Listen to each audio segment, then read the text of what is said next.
The New York Attorney General is to open an investigation into this matter. That news that we learned in this hour as well. Let's discuss all the implications of all this with Tom Kellermann, Strategic Cyber Ventures CEO. Tom also held a seat on President Obama's Commission on Cybersecurity and served as an advisor to the International Cybersecurity Protection Alliance. Tom, thanks so much for joining us on this breaking story. I don't know what really struck you most out of this hack. Was it the fact that Uber knew about this about a year ago, or the fact that they actually paid these hackers to keep it quiet?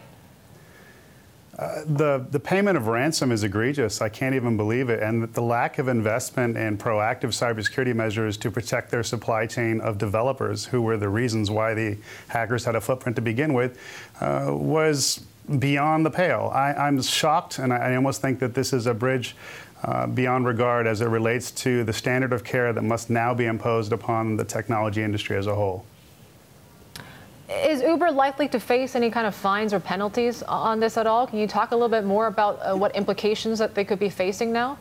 Yeah, federal data breach reporting regulations as well as state breach reporting regulations necessitate that they report in a timely fashion that folks' identities could have been compromised through a cyber attack. I personally don't believe that they actually lived up to the credit card cybersecurity standards that would recommend more proactive measures being taken across their supply chain to include their developer community as a whole. I'm shocked, I think, at the underinvestment or the lack of attention being paid to their cybersecurity in general. Yeah. And this is illustrated by the fact that the CSO was a lawyer.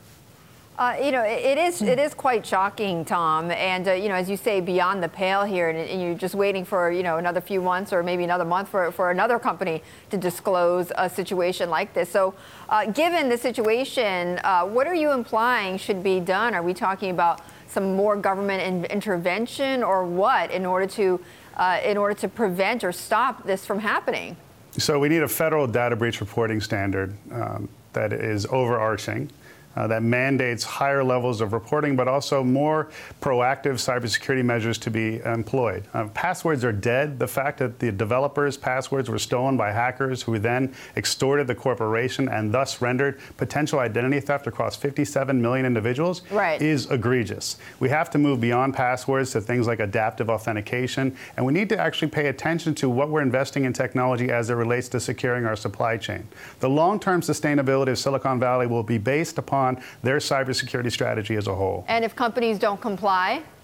If they don't comply, not only will they be subject to penalties in the U.S., but overseas as well. The upcoming GDPR regulation that's going to come into effect on May 18th of next year could fine these companies up to 4% of their revenues.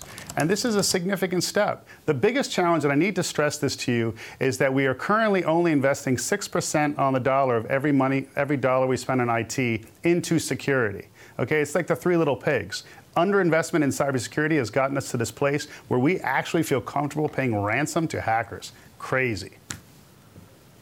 And Tom, of course, we heard a pretty swift response coming from the new CEO, Dara Khosrowshahi, and of course, he essentially kind of fell on the sword and said, there's no excuse for this. I apologize. What can he do moving forward here to kind of perhaps change some of the governance of Uber itself when it comes to cybersecurity moving forward?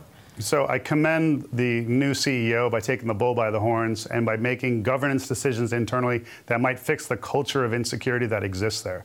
But that being said, there should be a mandate internally to move beyond passwords. There should be a mandate to allocate at least 20% of the IT budget towards cybersecurity and thus the sustainability of the firm's brand. And there should be closer attention paid across the supply chain, the information supply chain of Uber, and all of the myriad of developers who are constantly tweaking and refining their applications as a whole. Tom, I know you've made this point before about just sort of the underinvestment among companies, in IT. Is that just strictly, a U.S. problem, or how do we compare versus other countries in terms of investment in cybersecurity? We lag behind. The Singaporeans are probably the most proactive, followed by the Europeans. The Europeans and the Singaporeans see a kindred nexus between privacy and cybersecurity. Their understanding of cybersecurity goes beyond encryption. It goes beyond perimeter defense. We have to appreciate that the cybercrime wave is being sustained against us is highly, highly technical, and we must reinvest cybersecurity across the supply chain. How many companies do you think, Tom, are paying off hackers? I'm just curious. It's terrible that I have to state this, but I would suggest probably 20 to 30% of companies, not necessarily publicly traded companies, but small to medium-sized companies are paying off hackers because of the reality that they're trying to maintain resiliency when they are under siege by adversaries. They shouldn't be paying off the hackers. They should be working with the FBI and the Secret Service. And they should, if they don't have the capacity to defend themselves, they should be employing a managed security service provider to protect them.